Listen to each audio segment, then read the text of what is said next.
On a Tuesday morning in late October of 2014, a man named Gerald Cutter stood at the edge of his north field and watched a black SUV idle at the end of his gravel drive for the third time that week. He didn't walk out to meet it. He didn't wave. He just stood there with his coffee going cold in his hand and watched it sit.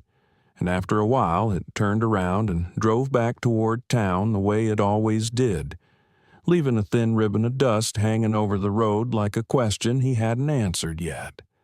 The offer on the table was $2,150,000, cash, for 340 acres of black Iowa topsoil that his grandfather had broken with a horse-drawn plow in 1931, that his father had mortgaged twice and paid back twice, and that Gerald had farmed alone since 1987, when his father's heart gave out between the corn rows in August, and the ambulance took 40 minutes to arrive because the county had cut the rural response budget that year. The developer's name was Preston Holloway. He was 38 years old, drove a leased Escalade, and had made his first million before he was 30 by flipping commercial properties in Des Moines. He wore pressed khakis to farm visits, and had never once, in Gerald Cutter's estimation, looked at a piece of land and seen anything other than what you could build on top of it. Preston Holloway had been buying up parcels along County Road F42 for 2 years. He had a vision. That was the word he used, vision, for a mixed-use development he called Prairieview Commons. Retail on the south end, residential on the north, a man-made pond in the middle with a fountain that would run April through October. He had renderings, he had investors. He had a county supervisor on his side and a zone invariance already approved for the parcels he'd managed to acquire. What he didn't have was the Cutter farm, which sat dead in the center of his planned development like a knot in a board, and which Gerald Cutter had no intention of selling at any price Preston Holloway was prepared to offer. Let me tell you about Gerald Cutter, because you need to understand the man before you can understand what he did and what it cost him and what it eventually meant. Gerald was 61 years old in the fall of 2014. He stood 6 feet and a quarter inch in his work boots and weighed 190 pounds, which was exactly what he had weighed at 25. He had a face the color of old saddle leather and hands that looked like they'd been carved from the same walnut as the handle of the cultivator his grandfather had used on this same ground. He had been married once, to a woman named Diane, who had left in 1999, not because she didn't love him, but because she loved him enough to know that the farm would always come first and she deserved to be someone's first. They remained friends. She sent a card every Christmas. He kept them in a shoebox on the kitchen counter. Gerald had 340 acres. He farmed 280 of them in corn and soybeans on a rotation, and left the remaining 60 in a mix of native prairie grass, 2 woodlots, a creek bottom that flooded every spring and dried back to nothing every August, and a 4-acre wetland that the county had tried to drain in 1978 and that Gerald's father had gone to court to protect and won. The farm sat at the highest elevation point in the township, which meant Gerald could stand at his north field on a clear morning and see 11 miles in 3 directions. He had stood in that same spot every morning of his adult life when he was home, which was most mornings because Gerald Cutter did not take vacations and had not left Iowa in 14 years. He was not a man who complained. He was not a man who explained himself. He went to the Lutheran church on the first Sunday of every month and sat in the 3rd pew from the back and left before the coffee hour. He bought his supplies at the co-op in Ames, his parts at the Case 1H dealer in Nevada, and his groceries at the same store in Colo that his mother had shopped at when he was a boy.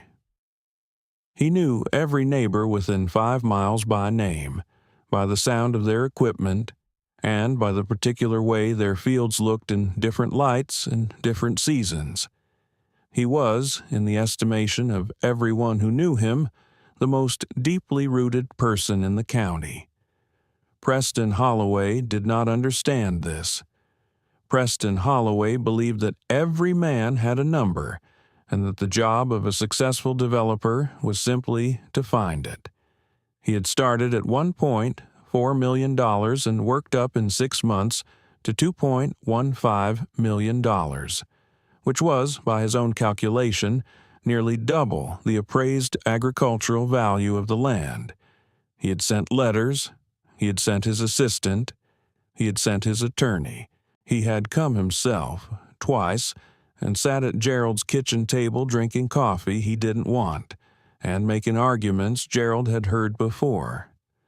Gerald had listened to every one of them with the same expression he wore when he was watching weather come in from the northwest: attentive, patient, unmoved. The second time Preston came to the kitchen table, he brought a rendering of Prairieview Commons.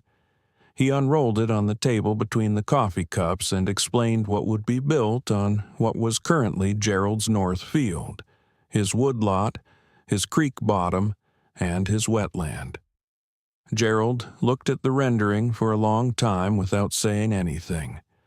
Then he rolled it back up, handed it to Preston, and said, "I think you should go." Preston went, but he kept sending the SUV.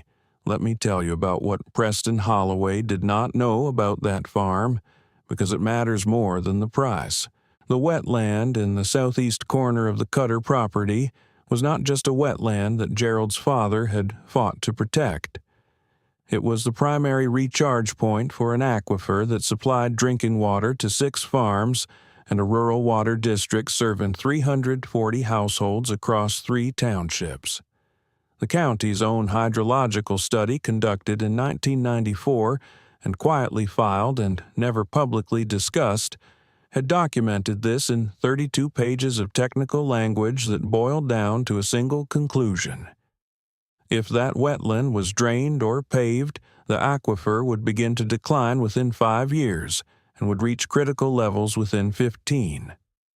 The county engineer who had written the report had retired in 2001. His successor had never read it. The 2 woodlots on the Cutter Farm's west side were the last stands of mature oak and hickory in the township. The larger of the 2 had trees that were 180 years old, which meant they had been saplings before Iowa was a state. Gerald knew every significant tree in both woodlots by species, approximate age, and the particular way the light came through them in the afternoon. He had never logged them and never intended to. They were not in his estate plan as timber. They were in his estate plan as a conservation easement that he had spent 3 years negotiating with a land trust in Ames and that he had signed in 2009, which meant they could never be developed regardless of who owned the surrounding land. The north field, the 80 acres that Preston Holloway had designated for his residential section, had topsoil depth averaging 14 inches, which placed it in the top 3% of agricultural land in the county by productivity rating. Gerald had been building that topsoil for 30 years through a combination of cover cropping, no-till practices, and the application of compost from a small operation he ran behind his machine shed. He had soil tests going back to 1988 in a filing cabinet in his office, and the trend line on organic matter content was the most satisfying graph he had ever seen. That field was not an asset to be liquidated. It was a living system he had been building for 3 decades. Preston Holloway saw none of this. Preston Holloway saw acreage and location and a number on an appraisal report. The calls and the visits continued through 2014 and into 2015. Preston's patience, which was considerable for a man of his temperament, began to fray. He had investors who were asking questions. He had a county supervisor who had stuck his neck out on the zoning variance and was getting nervous. He had a construction timeline that was slipping. In the spring of 2015, he hired a local attorney to research whether there were any legal mechanisms, eminent domain, nuisance claims, anything, that could compel the sale. The attorney spent 2 weeks on it and came back with a single-page memo that said, in essence, no. Gerald Cutter owned his land free and clear, had no violations of any kind on record, maintained his property in exemplary condition, and had a conservation easement on the woodlots that would survive any ownership change. The only path forward was the one Preston already knew. Gerald had to say yes. Gerald never said yes. Now, let me pause here and ask you something. Have you ever held something that everyone around you wanted to take, not because they were bad people, not because they meant you harm, but simply because they could not see what you saw when you looked at it?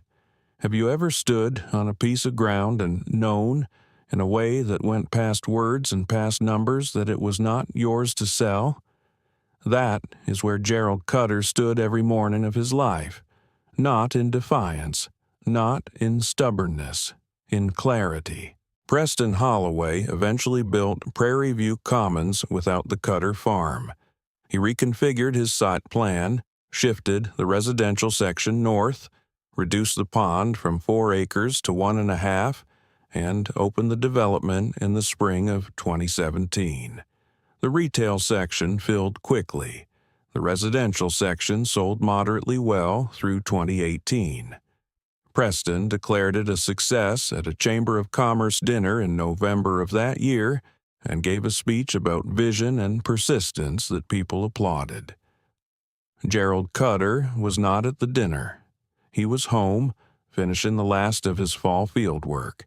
Let me tell you about what happened in the summer of 2019, because that is where this story stops being about one man's decision and starts being about something larger.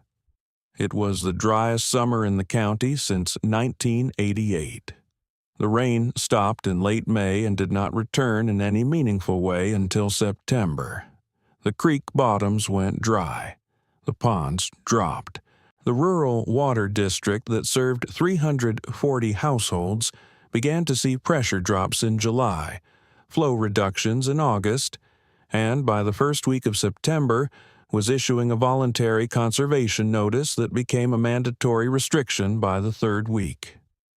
The aquifer was declining, not dramatically, not catastrophically, but measurably and in the direction that the 1994 hydrological report had predicted it would go if the wetland recharge was ever compromised. The wetland on the Cutter farm had not been compromised. It was still there, still functioning, still doing what wetlands do in dry years, holding water in the ground, releasing it slowly, feeding the aquifer from below at a rate that no engineer had designed and no machine could replicate. Gerald's 4 acres of wet ground were, in the drought summer of 2019, the single most important piece of hydrology in the township. The county engineer, the new one who had not read the 1994 report, figured this out in August when he started mapping recharge zones, trying to understand why some parts of the aquifer were holding better than others. He drove out to the Cutter farm and walked the wetland with Gerald on a Thursday afternoon in late August, and Gerald showed him the springs that fed it and the tile outlets that his father had modified in 1961 to slow the drainage and deepen the water table, and the engineer stood there in the August heat looking at this 4-acre piece of ground and said quietly, "This is the whole thing, isn't it?" And Gerald said, "Yes, it always has been." The county supervisor who had backed Preston Holloway's zoning variance was a man named Dale Ferris. Dale Ferris had been in office for 11 years and was not a dishonest man, only an incurious one. the kind of official who approves what seems reasonable without asking what it costs. He had not read the 1994 hydrological report either. When the county engineer brought it to him in September of 2019, Dale Ferris read it twice and then sat with it on his desk for a week before he called the county attorney and asked what the county's exposure would be if it turned out they had approved development that compromised a primary aquifer recharge zone. The answer was not reassuring. Let me tell you about the meeting that happened in November of 2019, because Gerald Cutter told me it was the strangest afternoon of his life, and Gerald Cutter had lived through some strange afternoons. 3 county supervisors, the county engineer, the county attorney, and the director of the Rural Water District drove out to the Cutter farm on a Wednesday in November. Gerald met them in the yard. He had known they were coming. Dale Ferris had called ahead, but he had not changed out of his work clothes, which were the clothes he wore every day, and he had not cleaned up the yard, which was clean enough by any reasonable standard. They sat at his kitchen table, all 6 of them, with coffee Gerald made in the same 12-cup percolator he had used since 1994. And Dale Ferris explained the situation with the aquifer and the 1994 report, and what the county now understood about the role the Cutter wetland played in the regional water supply. Gerald listened to all of it without interrupting. When Dale Ferris finished, Gerald said, "I know." Dale Ferris looked at him. "How long have you known?" Gerald said, "Since 1994. My father knew before that. He went to court over it in 1978. There was a silence at the table that lasted long enough to be uncomfortable. What the county wanted, it turned out, was not complicated. They wanted to formalize a conservation agreement on the wetland and the surrounding buffer, not the easement Gerald already had on the woodlots, but a separate agreement specifically protecting the wetland's hydrological function. They wanted to work with Gerald on a management plan. They wanted, in short, to catch up to a decision Gerald's father had made 40 years earlier, and that Gerald had been maintaining ever since, without any help or acknowledgement from anyone in that room. Gerald agreed to the conservation agreement. He did not ask for payment, though the county offered it. He asked instead for 3 things: that the county formally acknowledge in the agreement's preamble the role his father had played in protecting the wetland in 1978, that the county commit to reading and acting on its own technical reports within 5 years of their completion going forward, and that the Rural Water District install a monitoring station on the wetland's primary spring so that future county engineers would have data going back to the day of installation. The county agreed to all 3. The agreement was signed in January of 2020. Preston Holloway heard about the agreement through the Chamber of Commerce grapevine in February of that year. He drove out to the Cutter farm for the first time since 2015. He sat at the same kitchen table. Gerald made coffee in the same percolator. Preston was 44 now and had put on some weight and had the look of a man who had been thinking about something for a long time and had finally decided to say it out loud. He said, "I didn't understand what I was asking you to sell." Gerald looked at him for a moment. Then he said, "No, you didn't." Preston said, "I'm not sure I understand it fully now." Gerald said, "Most people don't. That's why it needed protecting." Preston asked if he could walk the property. Gerald said yes and took him out himself, which was not something he did for many people. They walked the north field and the woodlots and the creek bottom and the wetland. Preston stood at the edge of the wetland for a long time without saying anything.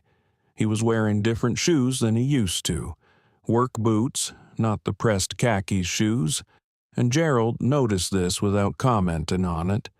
At the edge of the wetland, Preston said, "If I had gotten this farm, all of this would be gone. Gerald said, yes, and 340 families would be hauling water by 2025. Preston didn't say anything to that. He just stood there looking at the water moving slowly through the cattails and the sedge. Let me tell you about what happened to the Cutter farm over the next 4 years, because the story does not end with the conservation agreement. The drought of 2019 had focused attention on agricultural water management across the county in a way that no amount of policy discussion had managed to do before. The County Extension Office, working with Iowa State, launched a watershed study in 2020 that used the Cutter wetland as its primary reference site, the benchmark against which they measured the degraded hydrology of surrounding areas. Graduate students came out in the spring and fall. Gerald walked every one of them through the property himself, explaining what his father had built and what he had maintained and why each piece of it worked the way it did. He was not a man who gave lectures, but he could answer questions all day, and the students had good questions. In 2021, the county created a new program, funded partly by state conservation dollars and partly by a settlement from a drainage district lawsuit that had nothing to do with the Cutter farm, to help neighboring landowners restore wetland function on their properties. Gerald served on the advisory committee. He was the only farmer on a committee that otherwise consisted of engineers, hydrologists, and agency staff, and he was, by the account of every person who served with him, the most useful person in the room. Not because he had credentials. He had a high school diploma and 40 years of observation, but because he had watched this particular landscape in every season and every weather condition for his entire adult life, and knew things about it that no study had captured and no model had predicted. By 2023, 7 neighboring farms had enrolled in the wetland restoration program. The aquifer levels, which had dropped measurably in 2019, had stabilized and were showing a slight recovery trend. The Rural Water District had not issued a conservation notice since 2019. The monitoring station on the Cutter wetland's primary spring had been running for 3 years and had already generated a data set that the county engineer described as the most valuable hydrological record in the county. Let me tell you about what Dale Ferris said at the county supervisors meeting in March of 2023, because Gerald Cutter was in the room when he said it and told me it was the only time in his life he had ever been embarrassed by a compliment. Dale Ferris, who was in his last term and had spent the previous 4 years trying to make up for 40 years of incurious governance, stood up at the regular meeting and said that the county owed Gerald Cutter an accounting. He said that the Cutter farm had been providing services to the county's water supply for at least 40 years, services that the county had never acknowledged and never compensated, services that had become visible only when a drought made the invisible visible. He said that if the county had approved the Prairieview Commons development on the Cutter land, which it had been prepared to do, which it had wanted to do, which it had made every effort to facilitate, the county would now be facing a water infrastructure crisis of the first order. He said that Gerald Cutter had protected the county from itself, and that the county should say so plainly and on the record. The motion to formally acknowledge this passed 4-1. The one dissenting vote was from a supervisor who had been in office for 8 months and didn't fully understand what he was voting on. Gerald sat in the back row during this and looked at the floor during most of it. Afterward, in the parking lot, a woman from the extension office who had been attending the meeting said to him, "How does it feel to be vindicated?" Gerald thought about this for a moment and then said, "It feels about the same as it always did. The wetland doesn't know anyone said anything about it." He got in his truck and drove home. Let me tell you about the conversation Gerald had with his nephew Marcus in the spring of 2024, because Marcus is the reason this story continues past Gerald. Marcus Cutter was 34 years old and had grown up in Ames and worked for an environmental consulting firm in Des Moines. He had visited the farm as a child and sporadically as an adult and had understood it in the way that people who grow up near farms without growing up on them understand farms as a place that existed, that was important to someone, that had a general claim on his respect without a specific claim on his time. In the spring of 2024, he came out for a week to help Gerald with some fencing and stayed 3 weeks because something happened to him that he could not fully explain, which was that he walked the property every morning with his uncle and began to understand for the first time what he was looking at. Gerald was 71 now. He moved the same way he always had, deliberate, unhurried, economical. But Marcus noticed that he moved more carefully on uneven ground than he used to, and that he sometimes stopped and stood still for a moment in the middle of a field in a way that was not quite resting. Gerald did not talk about his health. He talked about the farm. He talked about what the North Field needed in the next 5 years, and what the woodlot's oldest oaks would look like in another 20, and what the monitoring data from the wetland spring suggested about the aquifer's long-term trajectory. He talked about these things the way a man talks about plans he intends to carry out himself, but Marcus heard underneath them the sound of a man explaining something to someone who would need to know it. On the last morning of Marcus's visit, they walked the wetland together at first light. The spring was running well. It had been a wet April, and the water was clear and cold and moved through the cattails with a sound like paper tearing slowly. Gerald stopped at the same spot where Preston Holloway had stood 5 years earlier and looked at the water for a long time. Then he said to Marcus, without turning around, "Your great-grandfather went to court for this in 1978. Your grandfather broke this ground in 1931. I've been here since 1987. That's almost 100 years of the same family making the same decision about the same piece of ground." He paused. "The decision isn't complicated, it's just not popular." Marcus stood there and didn't say anything for a moment, and then he said, "I'd like to learn it, if you'll teach me."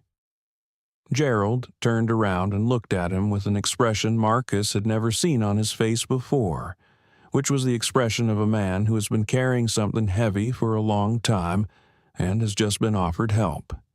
He said, "I was hoping you'd say that." Marcus enrolled in a sustainable agriculture program at Iowa State that fall. He kept his consulting job part-time and drove out to the farm on weekends and most Wednesdays. Gerald taught him the soil testing protocol and the cover crop rotation and the tile drainage system his grandfather had modified in 1961, and the particular way the North Field drained after a heavy rain, and what that meant for planting timing.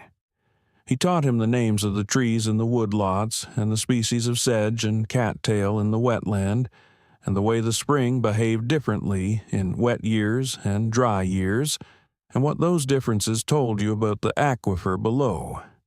He taught him slowly and without impatience, the way a man teaches something he has been given rather than something he invented. In the fall of 2024, Preston Holloway's son, a young man named Cade who was 26 and worked in commercial real estate in Des Moines, drove out to the county on behalf of a development group that was putting together a logistics hub project along County Road F42. The project required water access, and the Rural Water District had referred them to the county engineer, who had referred them to the monitoring data from the Cutter wetland, which had referred them, eventually, to Gerald Cutter. Cade Holloway did not know whose farm he was visiting. He had his father's jawline and his father's pressed khakis, and a rendering rolled up under his arm, and he pulled into the Cutter Farm drive on a Tuesday afternoon in October and found Marcus in the yard repairing a section of fence. Marcus looked at the rendering under the young man's arm and then looked at his face and said, "You must be Preston Holloway's son." Cade looked surprised and said yes. Marcus said, "I've heard about your father. Come inside." They sat at the same kitchen table. Marcus made coffee in the same percolator. Gerald came in from the field a half-hour later with mud on his boots and sat down and listened to Cade Holloway explain what his development group needed and what they were proposing and what they were prepared to offer. Gerald listened to all of it without interrupting. When Cade finished, Gerald said, "Your father sat at this table 10 years ago with a rendering and an offer." Cade said, "I know. He told me about it." Gerald looked at him carefully. "What did he tell you?" Cade was quiet for a moment, and then he said, "He told me that he didn't understand what he was asking someone to sell, and that I should make sure I understood that before I asked anyone for anything." Gerald looked at Cade Holloway for a long time. Then he looked at Marcus. Then he looked back at Cade and said, "Your father learned something. That's not nothing." He stood up and said, "Let's walk the property. Then we'll talk about what you actually need and whether there's a way to get it that doesn't cost something that can't be replaced." They walked for 2 hours. Cade Holloway asked good questions. He took notes in a small notebook rather than on his phone, which Gerald noticed without commenting on. At the edge of the wetland, Cade stopped and looked at the spring running clear and cold into the cattails and said, "My father stood here?" Marcus said, 5 years ago." Cade said, "He told me it was the most important piece of ground he'd ever stood on. I thought he was being dramatic." Gerald said, "He wasn't." The logistics hub project was eventually sited 2 miles north of the Cutter Farm, on ground that the county engineer confirmed had no hydrological sensitivity. The Rural Water District worked with the development group on a connection agreement that didn't require new infrastructure. The project broke ground in the spring of 2025. Cade Holloway sent Gerald a letter when it did, 2 paragraphs, handwritten, that said in part that he hoped the project honored the understanding his father had tried to pass on to him and that he was grateful for the afternoon. Gerald kept the letter in the shoebox on the kitchen counter with Diane's Christmas cards. Let me tell you one last thing, because it is the part of this story that Gerald himself would never tell you, not because he is modest, though he is, but because he does not think of it as remarkable, which is the most remarkable thing about it. In the 37 years that Gerald Cutter farmed those 340 acres, he never once applied for a development permit. He never once entertained a subdivision. He never sold an easement for a cell tower or a pipeline or a wind turbine, though he was asked about all of them. He paid his property taxes every year on land that was assessed at agricultural value, which meant he was paying taxes on a fraction of what developers told him it was worth, which meant he was, in a real and measurable sense, subsidizing his own refusal to sell by accepting a lower return on the land's assessed value than he could have demanded. He did this not as a sacrifice, not as a statement, but as a simple extension of the same logic that governed everything else he did on the farm. You take care of what you've been given, you don't take more than you need, and you leave it better than you found it. The county has a name for what the Cutter Farm provides now. They call it ecosystem services, which is the language of policy documents and grant applications and technical reports. Gerald calls it farming. Marcus calls it farming. The graduate students who come out in the spring and fall have started calling it farmin' too, which is a sign that something is being understood that was not understood before. The wetland is still there. The spring still runs. The oldest oaks in the woodlot are 185 years old now, which means they have been growing on that ground longer than Iowa has been a state, longer than the Cutter family has been on the land, longer than anyone now living can remember. The monitoring station Gerald requested in 2020 is still recording. The data set it has generated is, in the county engineer's words, irreplaceable. The Northfield's organic matter content is still trending in the right direction, year by year, the way it has been since Gerald started measuring it in 1988. Marcus will farm it next. He knows the soil tests and the tile system and the names of the trees and the way the spring behaves in wet years and dry years. He knows what his great-grandfather broke with a horse-drawn plow in 1931 and what his grandfather protected in court in 1978 and what his uncle maintained alone for 37 years while the world outside the fence line changed in every direction. He knows the decision is not complicated. It's just not always popular. And somewhere in a Des Moines office, Preston Holloway, who is 50 now and has built a great many things on a great many pieces of ground, keeps a photograph on his desk that he took on his phone the afternoon Gerald walked him through the wetland in 2020. It is a photograph of the spring, running clear and cold through the cattails in the October light. His assistant asked him once what it was a picture of, and he said it was a picture of something he almost destroyed without knowing it. She asked him what it was called, and he said he wasn't sure it had a name exactly, that it was just the thing that was there before anything else, still doing what it had always done, still running the way it was built to run, the way it would keep running long after every building he had ever put up had been torn down, and the ground beneath them had forgotten they were there. That's what happens when a man spends his whole life protecting something that everyone else kept trying to turn into something